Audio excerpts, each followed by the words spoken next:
Hello everyone, good morning. চলে আসলাম খুব সুন্দর একটা ব্লগ তোমাদের সাথে শেয়ার করার জন্য। আজকের স্পেশাল দিনটা হলো গাড়ির সংক্রান্তি। তো গাড়ির সংক্রান্তি স্পেশাল আমাদের রিচুয়ালগুলো তোমাদের সাথে আজকের এই ব্লগে শেয়ার করব। কেউ স্কিপ করে না, লাস্ট অবধি দেখো। ব্লগটা দেখে তোমাদের ভালো লাগবে। আর আমার এই ভিডিওটা যদি নতুন করে দেখছো, আমার চ্যানেলে নতুন করে এসেছো, পেজটা ফলো করে নিও। তো আজ গাড়ির সংক্রান্তি বলে আমাদের কিন্তু একটা ডাল করা হয়, সব কিছু সবজি, নানান রকমের সবজি দিয়ে। তো ভাই মার্কেট থেকে চলে এসেছে সবজি বাজার করে। তারপর আমার দাদা আর আমার দাদার ছেলে ওরা শাপলা আর অনেক কিছু তুলেছিল, ওগুলো দিয়ে গেছে। আমাদের আশেপাশে আছে তাই ওরা তুলেছে, দিয়ে গেছে। তো আমি বুটের ডালে অল্প জল দিয়ে ভিজে রেখে দিয়েছি। তারপর কাটিং করতে বসে পড়লাম সবজি। তারপর শাপলা আর কচুটা কেটে এক সাইডে রেখেছি, ওটা একসাথেই রেখে দিয়েছি। তারপর আরও অনেক কিছু কাটার বাকি আছে, করব। তো সকালে কিছু খাইনি বলে বৌদি হালুয়া করেছিল, সবাইকে হালুয়া দিয়েছে, কেউ খায়নি তো হালুয়া করেছিল। তারপর হালুয়া মুড়ি সবাই খাওয়া দাওয়া করলো। তারপর আমি আবার কাটিং করতে বসে পড়েছি সবজি। তারপর দেখছি তো সবজি কাট করছি, আর নানান রকমের সবজি আছে, তোমাদেরকে এক এক করে নাম তো বলতে পারবো না, তাই আর বলছি না। সবজিগুলো কাট করে যখন রাখবো তোমরা দেখে নেবে নিচে কী কী আছে, আর অনেক কিছু বুঝতেও পারবে না কাট করা দেখেও। তো যাই হোক, তো সবজিগুলো কাট করছি, কাট করে এক্সট্রা এক্সট্রা করে মানে রাখছি, কারণ কতগুলো ভাপাতে হবে, কতগুলো একসাথে রাখতে হবে, কতগুলো একটু দেরিতে দিতে হবে। যেমন মিষ্টি কুমড়োটা লাস্টের দিকে দিবে, তারপর লাউ, চাল কুমড়ো, এগুলো এক্সট্রা করে রাখা হয়েছে এক সাইডে। এরকম করে মানে রাখতে হবে ভাগ ভাগ করে, তোমাদেরকে দেখাবো, দেখে বুঝতে পারবে।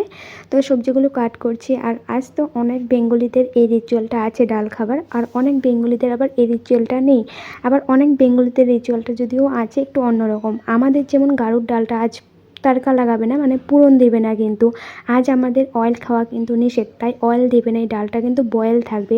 তো দেখতেই পারছো বন্ধুরা, আমি সব কাট করে এক্সট্রা এক্সট্রা করে রেখেছি, সবজিগুলো সব একসাথে রেখেছি, আর বুটের ডালটা ক্লিন করে রেখেছি। আর ওর সাইডে আছে খেসারি ডাল আর মুগ ডাল, তো মা পরিমাণ মতো নিয়ে নেবে, তাই এখানে রেখে দিয়েছি। আর ওই দেখো শাপলা আর কচুটা একসাথে রেখেছি, লাউ আর চাল কুমড়োটা একসাথে আছে, মিষ্টি কুমড়োটা একসাথে রেখেছি।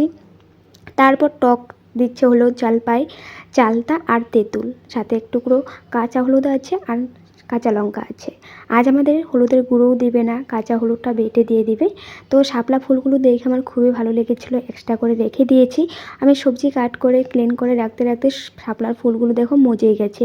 তো আমি দু একটা রিলসও বানিয়েছি, হয়তো রিলস তোমরা দেখেছো, না দেখলে দেখে নেবে, ভালো লাগবে। তারপর আজ সকালে বৌদি ঠাকুর সেবা দিয়েছিল, তো মা আবার আমাদের কারখানা ঘরে কাজকর্মগুলো করে স্নান করে চলে এসেছে রান্নাবাড়া করার জন্য। আজ তো সব কিছু দিয়ে একটা ডালই হবে, আর অন্য কিছুই রান্নাবাড়া করবে না, কারণ অন্য কিছু রান্নাবাড়া করতে গেলেই অয়েল লাগবে, তো অয়েল দিয়ে তো কিছু হবে না, এই ডালটাই হবে। আর এই ডালটা হলো বয়েল, সব সবজি বয়েল করে দেখছো তো ডাল দিয়েছে, ডালটা সিটি দিয়ে নিয়েছিল। তারপর শাপলার যেটা কচু একসাথে ছিল ওটা এক্সট্রা করে বয়েল করে জলটা ফেলে তারপর দিয়েছে ডালে। তো ডাল দেখো হয়ে গেছে। তো সবার প্রথমে কিন্তু কাককে দিতে হয়, তো কাককে ভাত দেওয়া মানে আমাদের পূর্বপুরুষদের প্রথমে ভাত দিতে হয় আজকের এই দিনে, তারপরে আমরা খেতে পারবো। তো প্রথমে দেখছো তো চুলা থেকে মা পাতাতে বেড়ে নিয়েছে, কলা পাতাতে দেয় ভাতটা, তো কলা পাতাতে ভাত বেড়ে নিয়েছে ডাল দিয়ে, তারপর সাথে একটু নুন দিয়েছে, আর জলের গ্লাস দেবে আর ধূপকাঠি নিয়ে যাবে। তো এখন বাইরে এই খাওয়াটা দেবে কাককে। তো কাককে ইনভাইট করা হয়েছে আগের দিনে, তো কাকা ডাল ভাত খেয়ে যাস, তো এরকম করে বলে। আর তো এখন মা দিচ্ছে আমাদের বাড়িতেই। তো কোথায় দেবে মা খুঁজেই পাচ্ছে না জায়গা, তো এখানে দিচ্ছে, কারণ বাবা অনেক কিছু লাগিয়েছে কিন্তু হচ্ছে না, একটু লেট করে হয়তো হবে। বৃষ্টি তো নেই, তো জল দেওয়া হয় না বলে, তো অনেক সময় দেওয়া হয়, অনেক সময় দেওয়া হয় না।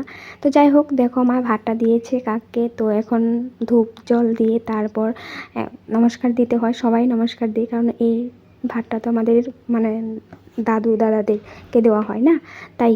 তো এই ডাল দিয়ে সবাই আমরা ভাত খেয়েছি, আর অন্য কিছুই হবে না। তারপর আশেপাশে অ্যাসামিস মানুষ ছিল, আমাদের ফ্রেন্ড ছিল, তাদেরকে ডাল দিয়ে এসেছি, তারা খায় না বলে। তারপর আমাদের সন্ধ্যার সময় কিন্তু রিচুয়াল আছে, তো এই যে জলটা বানিয়েছে এই জলটা পুরো বাড়িতে ছেটাতে হয়, পুরো ঘরে বাড়িতে উঠানে ছেটাতে হয়। এই জলটা ছেটালে মানে আমাদের মানে ভালো লক্ষ্মী মানে ঘরে আসার জন্য এই জলটা ছেটানো হয়।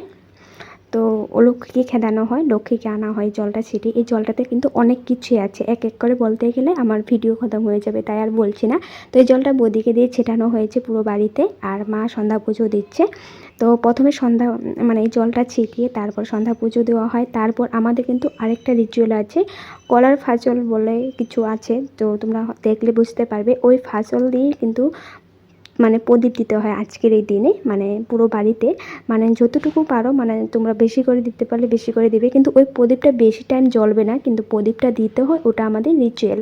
তো সন্ধ্যা পূজা দেওয়া কমপ্লিট হলো, এখন প্রদীপগুলো জ্বলাবে। ওই যে দেখছোই তো, ওই ফাচলের টুকরোগুলো ক্লিন করে রৌদ্রে দিয়ে শুকিয়ে এনেছে, তারপর একটা একটা সলতা দিচ্ছে। তো তেল তো থাকবে না, সলতাগুলো তেলে দিয়ে দিয়ে তারপর দেওয়া হচ্ছে। আর একটা চালতার প্রদীপ দেখছি, তো ওটারও একটা রিচুয়াল আছে, ওই প্রদীপটা দিতে হয়, পরে বলছি। তো এখন একটা প্রথমে প্রদীপ আমাদের ঘরে ঠাকুরের সামনে দেওয়া হয়েছে, আর যখন এই প্রদীপগুলো দেওয়া হয় জোগাড় দিয়ে দিয়ে দিতে হয়, তো দিয়েছে। তারপর এই যে যেটা চালতার প্রদীপটা দেখছো, এই প্রদীপটা হলো আমাদের মানে ছিটালে দিতে হয়। ছিটালে মানে নোংরা জায়গাতে গিয়ে দিবে না, মানে এক সাইড করে রাখবে, পরিষ্কার জায়গাতেই রাখবে। সাথে সুবা ধুনা মানে ধুনা দিতে হয়। তো আমরা তো ধুনাটা প্রদীপ মানে ধুনা বাতিতে দিতে পারবো না, তাই একটা বড় সুভার টুকরা, নারিকেলের সুভার টুকরা নিয়ে ওটাতে ধুনা দিয়ে একটা টুকরোতে মানে দিয়ে রেখেছে দেখলেই। তারপর ওই প্রদীপগুলো প্রথমে রিচুয়াল কমপ্লিট করা হলো, তারপর মা আবার ঘি দিয়ে প্রদীপ রেডি করেছে, ওই প্রদীপগুলো পুরো বাড়িতে দেওয়া হলো, দিয়েছি। তারপর বাবা আবার এই জিনিসটা এনেছে, প্রতিবারে দেওয়ালিতে বাবা নতুন কিছু না কিছু আনে, টুনির সেট তো আনবে, সাথে কিছু অন্যরকম কিছু আনে। তো দেখে এত ভালো লাগছে, দেখো জল ভিতরে উতলাচ্ছে, কারেন্টের দ্বারাই হয়। তারপর আমি চলে আসলাম চা করতে। তো লাল চা এক সাইডে বসিয়েছি, তারপর এক সাইডে দুধ চা বসানো হয়েছে। তো বৌদি আর দাদা খাবে লাল চা, আর দুধ চা সবাই খাবে। আমি তো চা বেশি খাই না, কিন্তু যখনই খাই মানে একটা হলে হলো খেতে পারবো। তো এখন লাল চা করছি বলে, তো লাল চা একটু বেশি করে নিয়েছি, আমিও খাবো, দাদা আর বৌদিকেও দিব, আর সবাই দুধ চা খাবে। আর আমার ছোটো ভাই চা খাই না, তো আমিও কম খাই, কিন্তু আমি বানাচ্ছি বলে আমি আজ একটু খেয়ে নিব। তো বাবা নিমকি নিয়ে এসেছে, নিমকি তো তেলে ভাজা, কিন্তু আজ তো আমাদের অয়েল খায় না, কিন্তু বাইরে থেকে এনেছি, এখন কি করবো, এনেছি যদি, আর সবাইকে দিয়েছি, কিন্তু ঘরে রান্না করা হবে না। তারপর কার্তিক বিহু বলে আমাদের আশেপাশে তো এসামিস আছে, তুলসীতলাতে পুজো দিয়েছে, প্রসাদ দিয়েছে। Bye bye.